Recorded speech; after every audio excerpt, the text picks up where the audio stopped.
नमस्कार किसान साथियों, आज बात करते हैं खेत में खुरपे चलाने या फिर करपे चलाने या फिर डोरे चलाने से हमें क्या क्या फायदे होंगे और हम आने वाली पीढ़ी के लिए हमें क्या दे सकते हैं इस एक एक छोटे से प्रयास से।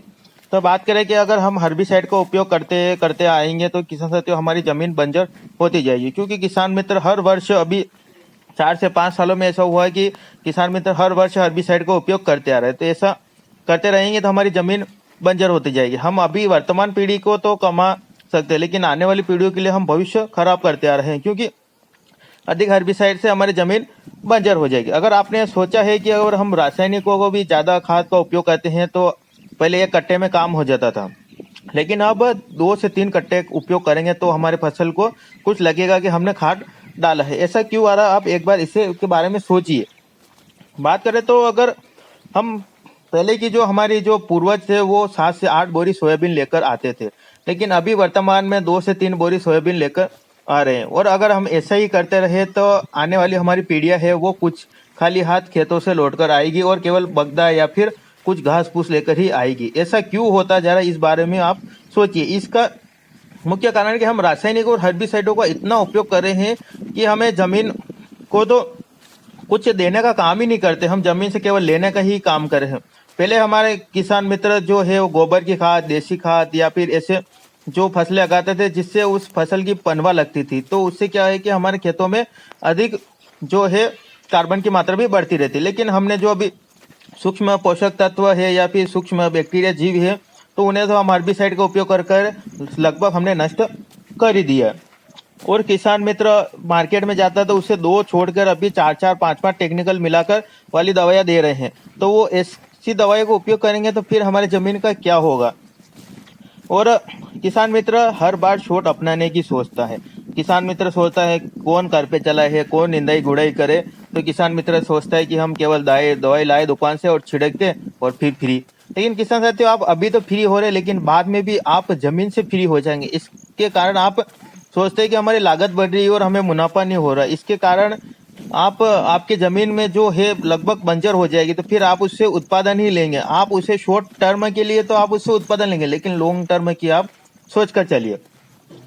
बात करें तो हम अभी जो आधुनिक पीढ़ी है इसमें यंत्र, इसमें जो हमें कुछ भी किसके बारे में जानकारी चाहिए तो हम एक मोबाइल चलाए और उससे हम जानकारी ले सकते हैं। या फिर हमारे पास उन लोगों से पिछली वाली पीढ़ी से सुविधा अभी के समय में ज्यादा है, तो फिर हम 7 से 8 बोरी का उत्पादन क्यों नहीं ले पा रहे हैं, क्यों हम उत्पादन घटाते आ रहे हैं। और मान लो अगर बात करें तो अगर आपकी अधिक वर्षा हो रही है, आपके निंदाई गुड़ाई या करपे चलाने का समय आपको नहीं मिल रहा है तो अधिक वर्षा से, तो आप हर्बिसाइड का उपयोग कर सकते हैं। लेकिन ऐसा तो है ही नहीं कि आप हर साल आपको हर्बिसाइड का उपयोग करना ही जरूरी है।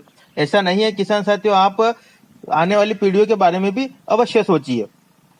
बात करें तो अगर हम डोरे चलाते तो उससे क्या क्या फायदे होते हैं, तो उसके बारे में तो किसान साथियों, अगर हम खुरपे चलाते तो उससे क्या होता है कि हमारे जो खरपतवार है वो खेत में, मान लो कि अगर हमने एक बार करपे चलाकर 2 बार चला दिए तो किसान साथियों आपके 70 से 80% तक तो खरपतवार नष्ट हो जाएगा। अगर 70 से 80% तक खरपतवार नष्ट हो जाएगा तो उसके बाद बस तो केवल 20% खरपतवार रहा। तो उसके लिए आप क्या करें कि उसके बाद आप निंदाई गुड़ाई करा ले, तो उससे क्या है कि हमारे आपके खेत के जो खरपतवार है वो लगभग 95% के आसपास आपके खरपतवार नष्ट हो जाएंगे। किसान साथियों, आप सोच रहे 5% की क्यों नहीं रहे, लेकिन 5% खरपतवार आप निंदाई भी कराएंगे तो भी वो छूट जाएंगे।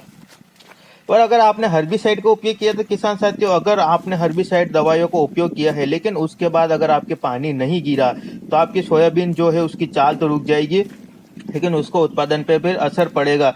वो दवाई अगर खत्म नहीं होगी, अगर पानी नहीं गिरा किसान साथियों, तो वो आपकी अगली वाली फसल पर भी वो रिएक्ट करेगी। अगर आपकी अगली वाली फसल पर रिएक्ट करेगी तो आप इससे तो उत्पादन कम लेंगे, वो अगली से भी उत्पादन कम लेंगे। तो ऐसे में आपको कितना नुकसान होगा इस बारे में भी आप सोचिए। बात करें तो आप अगर हर्बिसाइड का उपयोग कर ही रहे तो किसान साथियों हल्का टेक्निकल ले लिए जिससे आपका काम हो जाए। ऐसा ना हो कि उसने वो दवाई बता दी, उसने वो दवाई बता दी, तो फिर आपको नुकसान भी अधिक होगा। क्योंकि अगर आपने हर्बिसाइड का उपयोग किया तो वो आपके जो पौधे होते हैं हर्बिस जो खरपतवार के, वो हर्बिसाइड से रुक जाएंगे, न कि वो नष्ट होंगे। ऐसा ना सोचे कि वो पूरे नष्ट हो जाएंगे, क्योंकि उसकी जड़ें खत्म नहीं होती। कुछ कुछ ऐसे खरपतवार होते हैं कि आप दवाई को कितना भी उपयोग कर ले तो वो खत्म नहीं होगी, जैसे काचरिया, बोकना, ऐसी कुछ जटिल खरपतवार होते हैं तो वो पूर्ण रूप से नष्ट नहीं होते हैं, वो रुक जाते हैं उनकी चाल, लेकिन थोड़े दिनों बाद फिर वो चलने लग जाते हैं।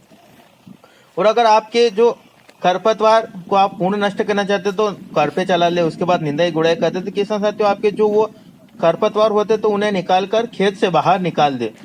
अगर खेत से बाहर होंगे तो वो अगले वर्ष आपको कम दिखेंगे, क्योंकि इसका कारण है कि उसके जो अवशेष है वो नहीं बचेंगे, उसके जड़ समेत वो खरपतवार बाहर आ जाएंगे, तो फिर वो अगले वर्ष नहीं उगेंगे।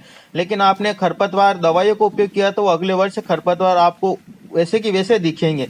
ऐसा इसलिए क्योंकि वो नष्ट नहीं होते, उनकी जड़ें फिर चलने लग जाती है। तो ऐसे में आप अगर निंदाई गुड़ाई कराते हैं या फिर खुरपे चलाते हैं तो उसके बाद आपको अगले वर्ष खेत साफ दिखेगा। ऐसे 2 से 3 सालों में आपको खेत साफ दिखने लगेंगे और आपके इतने खरपतवार भी नहीं होंगे। किसान साथियों, अगर आप एक बात का अवश्य ध्यान रखिए, आपने रासायनिकों का ज्यादा उपयोग किया तो अगर आपके खरपतवार नहीं उगेंगे तो आपकी जमीन में जो आप पौधे लगा रहे हैं वो भी नहीं उगेंगे। क्योंकि हमारे पुराने पूर्वज कहे गए हैं कि अगर खरपतवार उगेंगे तो ही तो हमारी जमीन उर्वरक क्षमता भी बढ़ी रहेगी। इसके बाद बात करें तो खुरपे से क्या क्या फायदे होते हैं। खुरपे चलाने से जो बीच बीच की डोरियों में आपके सोयाबीन के पौधे होते हैं वो भी साफ हो जाते हैं, जिससे क्या है कि वायु का संचरण होता है। अगर वायु का संचरण होगा तो जमीन में हमारे जो पौधे हैं वो भी खिल उठेंगे और सही सही से चलने लगेंगे। और पौधों के जड़ों के आसपास जो मिट्टी चढ़ती है तो उससे भी क्या होगा कि जो हमारे मजबूत पौधे होंगे तो बारिश गिरने और तेज हवा से वो नहीं गिरेंगे और हमारे जल धारण की क्षमता भी बढ़ेगी। और मिट्टी में अगर हवा का संचरण भी होगा तो वो पौधा भी स्वस्थ और बेहतर चलेगा। और ऐसे में आप खुरपा ट्रैक्टर, मोटरसाइकिल या फिर जुगाड़ से चला सकते हैं। और सोयाबीन एक तिलहनी फसल है, उसके लिए आपको लोह तत्व अगर उसके जड़ के अगर पास होकर निकलेंगे या फिर अड़ जाएंगे तो उससे क्या होगा कि वो पौधे का विकास भी भरपूर होगा। और अगर आप खरपतवार का उपयोग करेंगे तो आपको उसके बाद टॉनिक का उपयोग या फिर वाटर सोल्यूबल खादों का उपयोग करना पड़ेगा। तो ऐसे में आप 2 बार खुरपे और निदाई करेंगे तो दोनों का खर्च लगभग समान ही होगा, थोड़ा फर्क होगा। लेकिन हर्बिसाइड से आपके स्प्रे पर फसल की ग्रोथ भी रुक सकती है। अगर आपके पानी नहीं गिरा तो आपकी लागत बहुत ज्यादा आ जाएगी। किसान साथियों, कैसी लगी जानकारी हमें अवश्य बताई है। और अगर आपको वीडियो पसंद आया हो तो वीडियो को लाइक करिए और अन्य किसान मित्रों तक शेयर करिए। तब तक के लिए जय जवान जय किसान, धन्यवाद।